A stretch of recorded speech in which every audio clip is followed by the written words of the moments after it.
Hello everyone, তোমাদের সাথে আজকে আমি শেয়ার করব পটলের একটা নিরামিষ রেসিপি। তো এখানে আছে পটল, কিছুটা কুমড়ো কাটা আছে, আলু নিয়েছিলাম, কাঁচা ছোলা, বাদাম ভিজিয়ে। তো যাই হোক, পুরো রেসিপিটা দেখে নাও। খেতে কিন্তু অসাধারণ হয়েছিল, দেখেই তোমরা বুঝতে পারছো। তো আমি কড়াইয়ে তেল গরম করে 5 ফোড়ন আর একটা শুকনো লঙ্কা দিয়ে দিয়েছিলাম।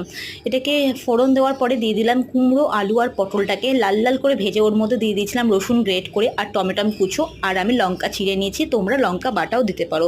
তার মধ্যে ভাজা ভাজা হয়ে এসছে, দিয়ে দিলাম কাঁচা ছোলা আর বাদাম। এখানে কিছু গুঁড়ো মশলা আমি গুলিয়ে রেখেছিলাম, হলুদ, জিরের গুঁড়ো, কাশ্মীরি লঙ্কার গুঁড়ো, নুন, চিনি, মিষ্টি। এটাকে দিয়ে ভালো করে কষিয়ে নেবো, একদম কষাতে হবে যতক্ষণ না তেল ছাড়ে। তো কষানো কমপ্লিট, আমি জল দিয়ে দিলাম সামান্য, আর দিয়ে দেবো সানরাইজের গরম মশলা, তোমরা যে গরম মশলা ইচ্ছে সেটা দিতে পারো, আর সাথে দিয়ে দেবো সামান্য ঘি।